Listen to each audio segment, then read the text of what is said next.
Back to the Future is one of the greatest movie trilogies of all time. Time travel, hoverboards, Wild West duels, what's not to love? So when they made a video game adaptation, it had to be amazing, right? Right? Yeah, no, instead we get this. A game that takes one of the most fun sci-fi adventures ever and turns it into a confusing, frustrating mess. If you ever want to know what time travel actually feels like, just play this game. It makes you wish you could go back and stop yourself from buying it.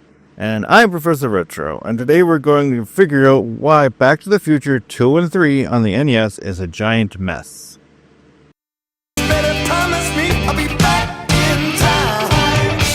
Now, Back to the Future Part 2 and 3 on the NES was developed by Beam Software and published by, Jesus Christ. LJN, yep. The same LJN, the same company responsible for making childhood's most miserable games like Friday the 13th, Jaws, and X-Men. And just like those titles, this one takes a beloved franchise and turns it into a frustrating mess.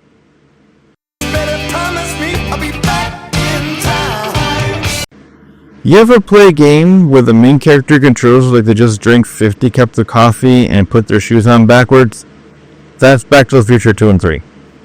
Marty moves like he's constantly on a treadmill. The jump physics feel like they were programmed by a monkey, and his only means of defense is some kind of weird aerial kick that is as useful as a screen door on a submarine.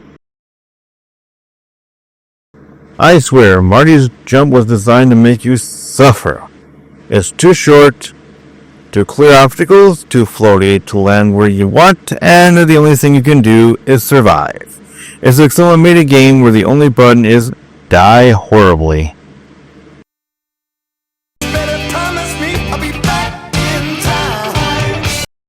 The game doesn't tell you anything at all. No map, no objective markers, not even a friendly, hey, go this way. Nope.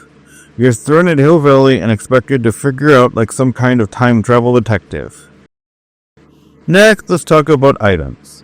You have to collect random objects like clocks, letters, and whatever the developer threw in last minute. But the game never explains exactly why. I wouldn't be surprised if you picked up a banana and suddenly won the game.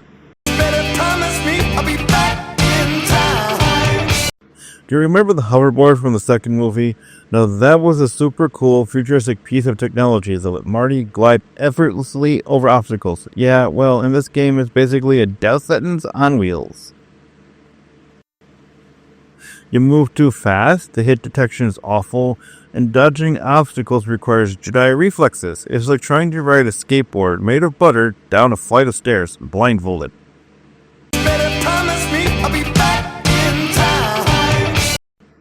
Let's talk about the graphics, or rather, the crime against art that this game committed. Marty looks like he got hit by a DeLorean going 88 miles per hour, and Doc Brown? Well, Doc looks like he's seen some stuff, man. Like existential horror levels of stuff. And then there's the music. Oh boy. If you ever want to know what a migraine sounds like, congratulations, here it is. It's the same 10-second loop of audio that sounds like a dying robot screaming for help. This isn't music, this is a punishment. Here, take a listen.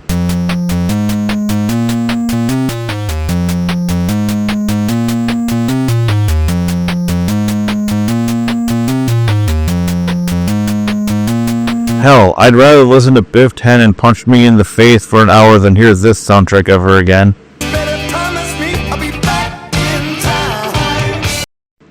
Now one would think things would improve in Part 3. Well, nope.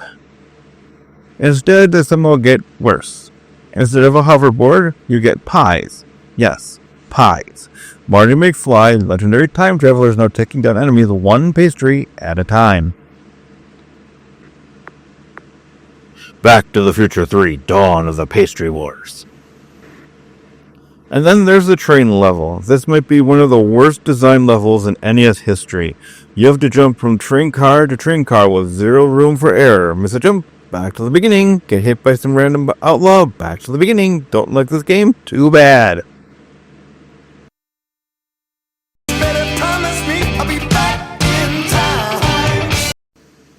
So if I had a time machine, I wouldn't go back to see dinosaurs or witness the invention of fire. I'd go back and stop this game from ever being made. Back to the Future 2 and 3 isn't just bad, It's an insult to time itself. The controls are broken, the level design is trash, the music is ear poison, and the only thing it successfully captures from the movie is the feeling of wanting to escape. But trust me, when it comes to this game, you don't want to go back. And with that, I'm Professor Retro, reminding you to hit the like button mash the subscribe button, and ring that bell so you get heads up on my next video release.